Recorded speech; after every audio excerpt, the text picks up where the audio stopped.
शिवसेना आमदार संजय शिरसाट सोलापूर दौऱ्यावर होते। यावेळी त्यांनी उद्धव ठाकरेंवर निशाणा साधलाय। विधान परिषदेतून उद्धव ठाकरेंनी माघार घेऊन स्वतःची साईड सेफ केली आहे, असं संजय शिरसाट म्हणालेत।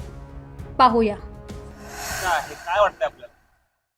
त्यांना याची सर्व प्रकारची जाणीव असते, त्यांना सर्व माहिती असतं की उभाटाला संपवण्यासाठी त्यांच्या आतमधले त्यांच्या पक्षाचेच लोक तयार आहेत, म्हणून घरचे दुश्मन त्यांच्यासाठी फार मोठे आहेत, त्यांना इतरची गरज नाही। म्हणून मला वाटतं सेफ साईड म्हणून ते आज निवडणुकीतून बाहेर पडलेत। साहेब, काल सुषमा अंधारेंनी एक स्टेटस ठेवलेलं की उद्धव ठाकरेंच्या सोबत भेट घेतलेलं आणि त्याच्या खाली एक लिहिलं होतं की 100 आमदार की खासदारकी या व्यक्तीपुढे कुर्बान दिली तर ना, अहो तुम्हाला उमेदवारी दिली तर कुर्बान करा ना। जे दिले त्याला कुठं कुर्बान करता तुम्ही?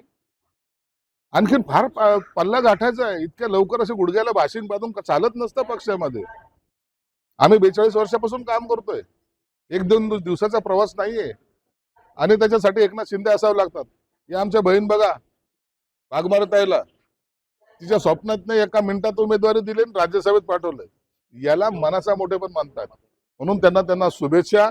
पक्षाचं काम करा आणि पक्ष असाच डुबवा। राज ठाकरे असं म्हणताय की बाबा 2023 लाच महिला आरक्षण विधेयक झालं होतं, मग आता मोर्चे का काढतायत हे सत्ताधारी?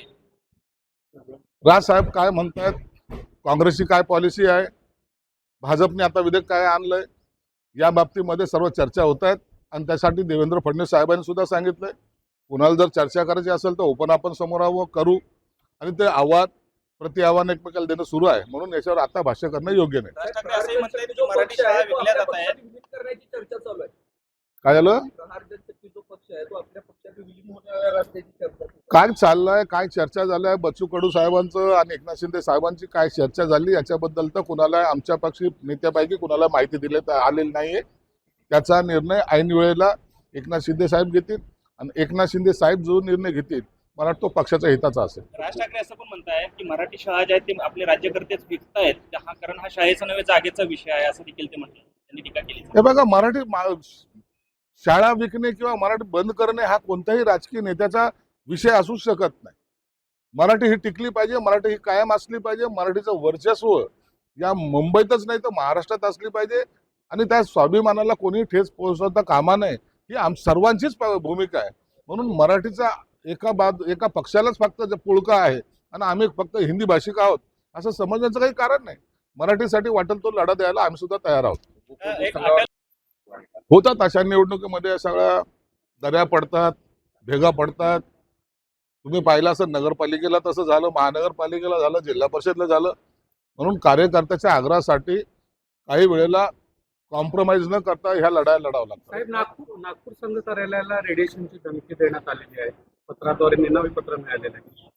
नागपूर कार्यालयाच्या सर्व सुरक्षितता हे केंद्र पाहते, राज्यही पाहते, म्हणून त्यांना धोका असण्याचं काही कारण नाही। राष्ट्रीय स्वयंसेवक संघाचे एक प्रचारक आहेत अटल पांडे म्हणून, ते असं म्हणतात की बाबासाहेबांनी भारतातल्या मुस्लिमांना तेव्हाच पाकिस्तानात पाठवा असं एक विधान केलेलं आहे। कसं काय या विधानाला सत्य आहे का? बाबासाहेबांनी त्यावेळेला जे स्टेटमेंट घेतले, जे त्यांची भूमिका होती, त्या भूमिकेला याच काही राज्यकर्त्यांनी केलेला विरोध आता ते भोगतायत आणि म्हणून बाबासाहेबांनी प्रत्येक विषयात आपलं जे काही स्पष्ट मत मांडलं होतं त्याची आता आठवण आणि ते केलं असतं तर किती बरं झालं असतं, आता हे प्रत्येक राज्यकर्त्याला सुचायला लागलं। कशा पद्धतीने मागते शिवसेना वाढते? एकनाथ शिंदे साहेबांच्या नेतृत्वात आम्ही 2024 ला जी निवडणूक लढली, आपण पाहत असाल त्याचा निकाल जेवढ्या जागा लढवल्या त्यापैकी आम्ही 80 पैकी 60 जागा जिंकल्या। स्ट्राईक रेट वाढला, लोकांमध्ये एक वेगळा आत्मविश्वास हा एकनाथ शिंदे साहेबांबरोबर आहे।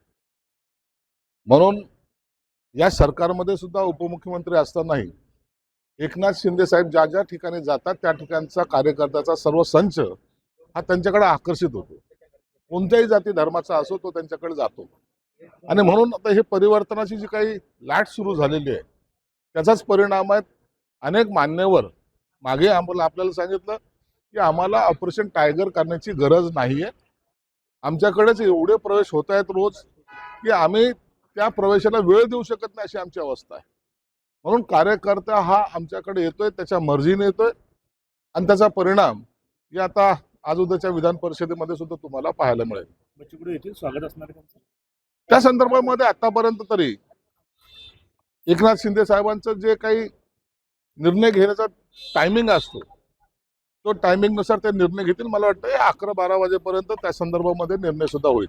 अंबादास दानवेंना ठाकरे गटाकडून उमेदवारी दिलेली आहे, त्यामुळे कुठेतरी सुषमा अंधारे ज्या आहेत त्या नाराज असल्याच्या चर्चा आहेत, तर दुसरीकडे काँग्रेस पण उमेदवार देते. महाविकास आघाडीमध्ये बिघाडी म्हणावं लागेल. नाही, महाविकास आघाडी हे एकत्र नाहीच आहेत. त्यांच्यामध्ये कधी एक वाक्यता नव्हती. पण आता कुणाला उमेदवारी दिली आणि कोण नाराज आहे यापेक्षा आता तो पक्ष कुठे आहे आता तो शोधावा लागणार आहे. काँग्रेसने पहिल्यापासून त्यांची भूमिका ही स्पष्टपणे मांडली होती. त्यांनी एवढं कॉम्प्रोमाइज यासाठी केलं होतं की त्यांना राज्यसभेच्या वेळेला सुद्धा त्यांनी कॉम्प्रोमाइज केलं. शरद पवार साहेब आहेत म्हणून त्यांनी कॉम्प्रोमाइज केलं. आताही त्यांनी विधान परिषदेला जर उद्धव ठाकरे असतील तर आम्ही कॉम्प्रोमाइज करू असं त्यांनी स्पष्ट स्टेटमेंट दिलं होतं. परंतु त्यांना तो उमेदवार डिक्लेअर होईपर्यंत कोणत्याही प्रकारची सूचना सुद्धा देण्यात आली नाही. म्हणून आता काँग्रेसला काउंट करणं किंवा काँग्रेसचा अपमान करणं हे उभाट्यानं केलेलं आहे. मला वाटतं काँग्रेस हा अशी ती पार्टी आहे, मग ते काही सगळं गेलं तरी चालेल, परंतु आम्ही आमचा हट्ट सोडणार नाही या भूमिकेत कदाचित ते असतील.